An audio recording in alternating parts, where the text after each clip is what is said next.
When beyond birthday committed his third murder, he attempted an experiment, namely, to see if it were possible for a human being to die of internal hemorrhaging without rupturing any organs.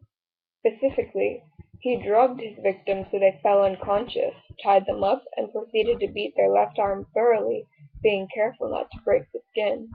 He was hoping to bring about enough hemorrhaging to cause death from loss of blood, but this attempt ended, sadly, in failure. Blood congested in the arm, and it turned purplish red beneath the skin, but the victim did not die. They simply shook, convulsed, and remained alive. He had been convinced the blood loss incurred by this wound would be enough to kill someone, but apparently he had underestimated the matter. As far as beyond birthday was concerned, the actual method of murder rated fairly low on the amusement scale, and it was never more than an interesting experiment. It did not particularly matter to him whether it succeeded or not. Beyond birthday simply shrugged and took out a knife. No, no, no, no, no! Not this style, not this narrative voice. We'll never manage to keep up this arch tone all the way through. The harder I try, the more bored I'll get and the lazier the writing will be. To put it in terms Holden Caulfield, one of history's most famous literary bullshitters, might use, detailing what Beyond Birthday did and thought does not suit my purposes, even if, in my position, I have a great deal of sympathy for him. Explaining the entirety of his murders in carefully phrased sentences does not in any way increase the value of these notes. This is not a report, nor is it a novel. Even if it happens to turn into one of those, I will not be happy. I hate to use such a hackneyed line, but I imagine that by the time anyone lays eyes on these words, I will no longer be alive. I hardly need to remind the reader about the epic battle between the century's greatest detective, L, and that grotesque murderer, Kira. The instrument of death was a little more fantastic than a guillotine, for example, but all Kira accomplished was another reign of terror and a pathetically infantile way of thinking. Looking back, I can only surmise that the gods of victory smiled on Kira for their own vain amusement. Perhaps these gods actually wanted a blood-soaked world of betrayal and false accusation. Perhaps the entire episode exists as a lesson to teach us the difference between the Almighty and the Shinigami. Who knows? I, for one, have no intention of wasting any more time thinking about this most negative series of events. To hell with Kira. What matters to me is L. L, the century's greatest detective. In light of his staggering mental abilities, L died an unjust and untimely death. In the public record alone, he solved over 3,500 difficult crimes and sent 3 times that number of degenerates to prison.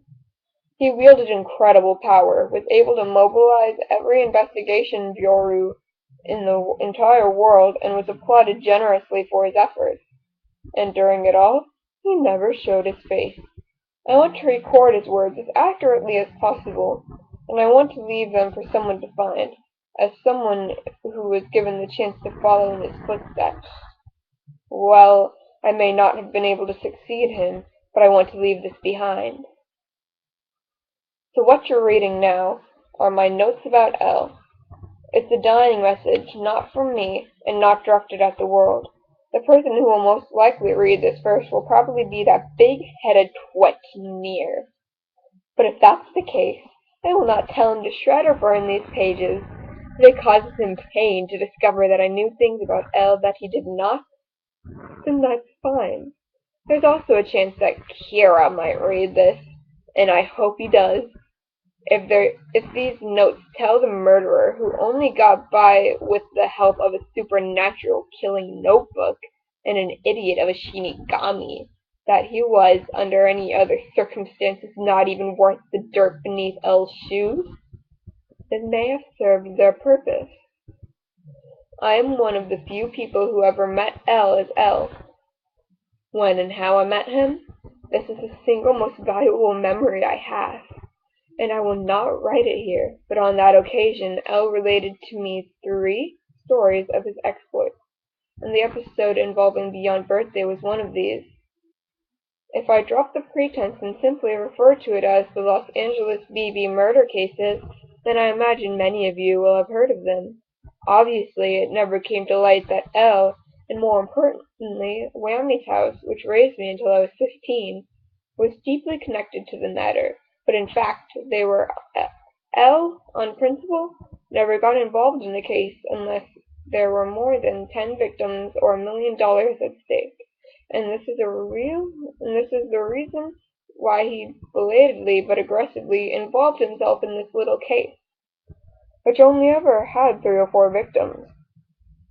I will explain further in the pages that follow, but for this reason, the case of the Los Angeles BB murders are a watershed event for L, for me, and even for Kira. It was a monumental event for all of us. Why? Because this is the case where L first introduced himself as Ryuzaki. So let us skip past all tedious descriptions of what beyond birthday thought of how he went about killing his third victim, since I have no interest in that at all.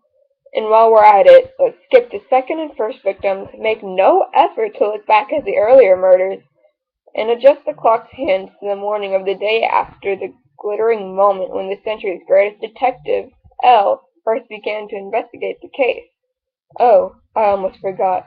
In the event that anyone besides big-headed Near or the deluded murderer is reading these notes, then I should at least perform the basic courtesy of introducing myself here at the end of the prologue. I am your narrator, your navigator, your storyteller.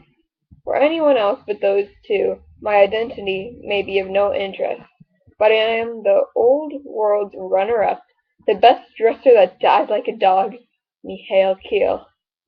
I once called myself Mellow and was addressed by that name, but that was long ago. Good memories and nightmares.